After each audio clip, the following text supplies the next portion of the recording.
Welcome to LuckScout Economic News and Strategies. Please note that we are not licensed financial advisors. The information provided in this video is for general knowledge and entertainment purposes only, and does not constitute professional financial advice. It is essential to consult with a qualified financial advisor before making any investment decisions. Please also read our terms and conditions before using our website.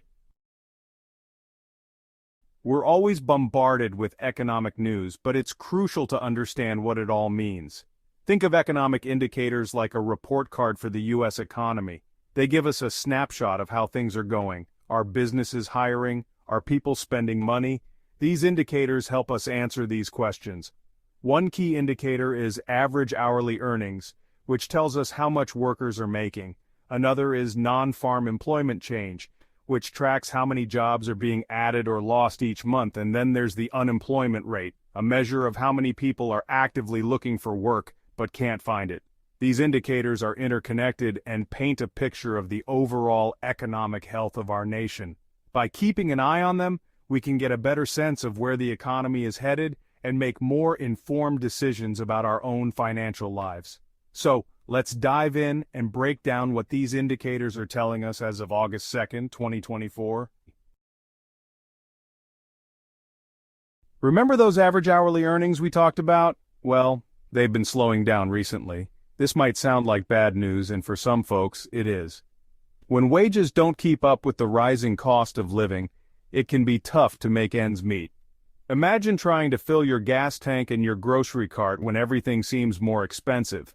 However, slower wage growth isn't always a bad thing. Sometimes it can be a sign that inflation, that pesky rise in prices, is starting to cool off. When inflation is under control, it means your hard-earned dollars can stretch further.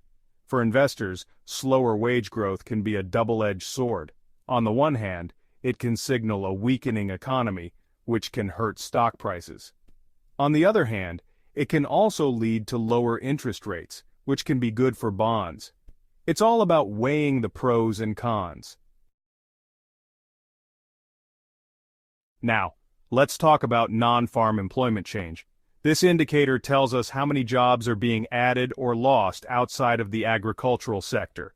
Lately, we've seen job creation slow down. This means businesses are being a bit more cautious about hiring, which can be a sign of uncertainty in the economy.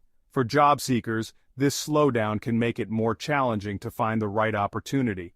Competition for open positions might be tougher, and it might take longer to land a new job. For the broader economy, fewer new jobs mean less spending power in the hands of consumers, which can further slow down growth. Unemployment rate inches up, a warning sign. And finally, we come to the unemployment rate. This figure tells us what percentage of the workforce is actively looking for work but can't find it. In recent weeks, we've seen a slight uptick in the unemployment rate. This means more people are joining the ranks of the unemployed, which can be a concerning sign. A rising unemployment rate can signal a weakening economy, as businesses may be laying off workers or reducing their hiring plans. It can also lead to decreased consumer spending, as people who are out of work tend to tighten their belts. For investors, a rising unemployment rate can be a signal to proceed with caution, as it can impact stock prices and overall market sentiment. Alright, so we've covered some potentially unsettling economic indicators, but don't panic. Remember, knowledge is power. As investors, we need to be prepared for whatever the market throws our way. That means having a solid plan and adjusting our sails when necessary. One strategy is to focus on defensive sectors.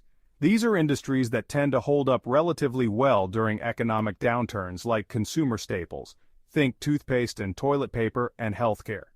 People still need these products and services regardless of what's happening in the stock market. Another key is to keep a close eye on interest rates.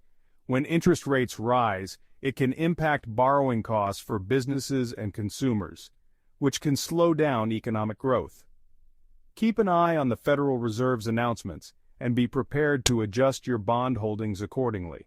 And as always, diversification is your best friend. Don't put all your eggs in one basket. Spread your investments across different asset classes, sectors, and geographic regions to reduce your overall risk.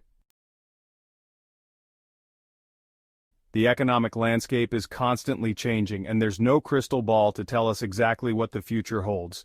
But by staying informed, being adaptable, and making smart investment decisions, we can weather any storm. Remember, investing is a marathon, not a sprint. Slow and steady wins the race. Keep learning, stay informed, and don't be afraid to adjust your investment strategy as needed. And hey, that's what I'm here for. I'll keep you updated on the latest economic developments and help you navigate the markets with confidence. Stay tuned. Thank you for watching.